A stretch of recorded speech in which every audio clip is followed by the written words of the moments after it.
Today we're going to be looking at Dungeons and Dragons Dark Alliance gameplay trailer.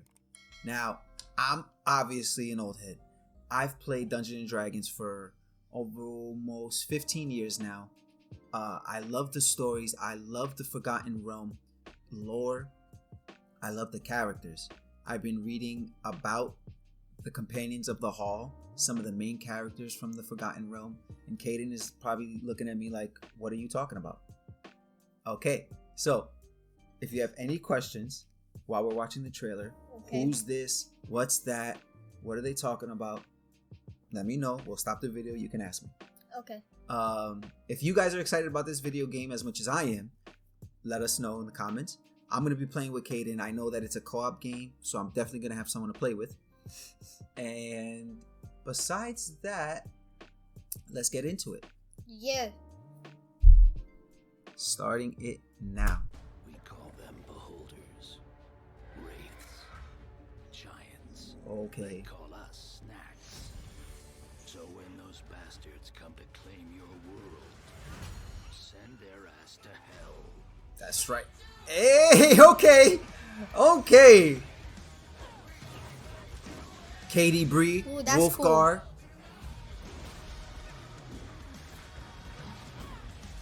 A giant. Look at that. It's a frost giant. Look at that. Dritz. Woo, Wolfgar! I'm more excited about that panther. Come on, let's go. Okay. Oh, that's cool. Our party. Their funeral. Ooh. Dragon. I love dragons.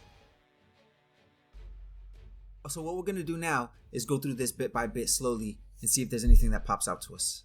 Obviously, it's a beholder. Okay, this is one of... Right, this is... So, I say obviously. A beholder is a famous Dungeons and Dragons monster. It's one eye in the center, and it has, as you can see around it, several other eyes. 1, 2, 3, 4, 5, 6, 7, 8, 9, 10. Each eye, depending on the beholder, some beholders are different. Okay, this doesn't look like an ordinary beholder, I got to admit. The art is definitely stylized to fit for the game. Yes. But the beholder, each eye has its own abilities. And most typically, the eye in the center, if you have any magical abilities, will prevent you from using yours. So if it sees you, generally speaking, the beholders that I've faced in the Dungeons and Dragons games I've played, they'll prevent you from casting your spells while their eyes are all over the place casting random spells at you.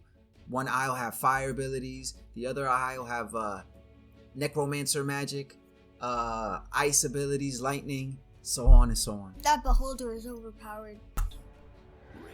Wraiths, undead creatures, giant... Hold on a second. Let's look at that giant again. Giants. A giant is just a giant. Okay, this giant... Well, I don't know. This giant may be... Could be a boss. Of all the giants. He could be a boss giant. This guy, yeah, he looks like someone... They got a lot of detail. Look at that. Ooh. So that, I think, was a soul. If we go back and check that out. That, I think, is a soul being absorbed. And that's how they gain their powers. They work in undead magic. This is the necromancy. This is undead magic right here for sure. It's like creating life by taking life. Wow. When those bastards come to claim your world, King Battlehammer. I love it. Woo! Alright. That one, I think, just cast like a bunch of lightning bolts on the floor. Like, see? Beholder right there doing his thing. Dritz like fighting the beholder. Like, watch. Okay, so that's Cattie-brie. Yeah. So this is the co-op battle right here. You got, I think that's King Battlehammer. Cattie-brie's an archer. And then on her left is Dritz. Right. And see, okay. That's the lightning. And then next is the ice. Yeah, okay, there. so this looks like an attack. This is like one of Cattie-brie's attacks, actually. Look at that. Ooh. I love that. Look, so did she bounce off Wolfgar or did she bounce off the monster? Okay. Yeah, she bounces off Wolfgar. That's nice. And then she like does her attack. Look at that. That's probably look at that. Ooh. I love the guitar, the instrument playing monsters. Alright, that Necromancer is probably a big part of the game.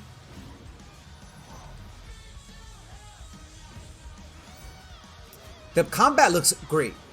The combat looks really fun. It looks like Yeah. it does look kind of God of War-ish. That dragon.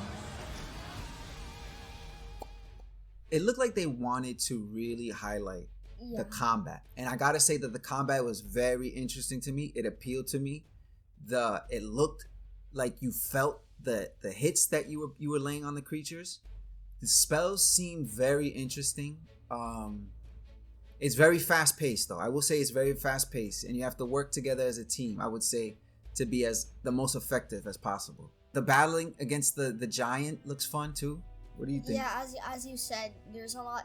There has to be a lot of teamwork for some bosses, and that's one of the things that Dungeons and Dragons is mostly about: teamwork, and one's a knight, one's a dwarf, and all that stuff. And it's basically like a friendly game, but in this area, it's a video game, fighting game. So yeah. That dragon looks sick. So that's a white dragon. In the Dungeons and Dragons universe, I'll tell you this much, as far as the dragons are concerned. They're separated by color. You have the chromatic dragons and you have metallic dragons. So chromatic dragons are evil in nature. They're black, red, blue, white, green. Maybe missing one or two more. So basically every color is evil. Yeah, they're based on color. And then the metallic dragons are more lawful, more benevolent creatures in nature. Silver, gold, brass, copper, so on and so forth. This dragon that we see here definitely seems like it is a bluish white dragon. A bluish whitish monster dragon. Yeah. Okay. He's a problem. He has his breath weapon. It should how be much firepower. And I'll tell you this much. Look, this dragon's size. Yeah. That's not a fully grown. I would say that's not a fully mature dragon. There are dragons, I would say, way bigger than this, based on even what you said. Because I think there are some dragons, their sheer size would just be too much for them to handle. This is obviously he's a threat. Obviously, I'm not gonna go against a dragon and say it's nothing. This is a threat. I mean, it's a dragon. You see Dritz there, King Brunner Battlehammer there. I think Brunner's the tank. Dritz is the ranger up close. Yeah. Stealthy sort of character. Cattie-brie, the archer. She's the range. Yeah. With her magical bow. Yeah. And Wolfgar is the barbarian you saw he's like up close. Yeah, doing the spins, smacking, slamming attacks. Yeah, this dragon's gonna be a problem. Look at him just swoop in, breath weapon style. Woof. Stark Alliance. And it's definitely winter themed. Yeah. That's for sure. Okay, so here's the point good point. The winter thing is part of the story. It's part of the lore. They actually live way up north in the regions, in the Forgotten Realms region. They live in the north, the northern area. So you have snows, the snowy mountains, tundra-like environments, frost giants, Ice Dragons. If you enjoyed this video and you want to see more, let us know by subscribing, let us know by liking these videos, and commenting below. Make sure to slap that notification bell in the face to know when we post new videos. You'll be in the loop, and we'll get more views from you. And also, if you guys want any more videos regarding the lore of these characters, you have Dritz Jordan, the Drought Ranger, you have King Bruner Battlehammer. Oh goodness, he's one of the coolest. He's one of the coolest dwarf characters that I've ever read. He's very nice as well. And exactly, and his two adopted children, Wolfgar. You saw the barbarian, and cattie-brie. Oh wait, no. Oh yeah. I was thinking for a second, Dritz was adopted, but I remembered that he was just a friend of the dwarf. Yeah, those four make up the companions of the hall. So they're essentially the characters from the realms that we play, and I'm excited. If you guys are excited about this game as much as we are, let us know. Bye. Thank you for watching. We appreciate it. We'll see you next time.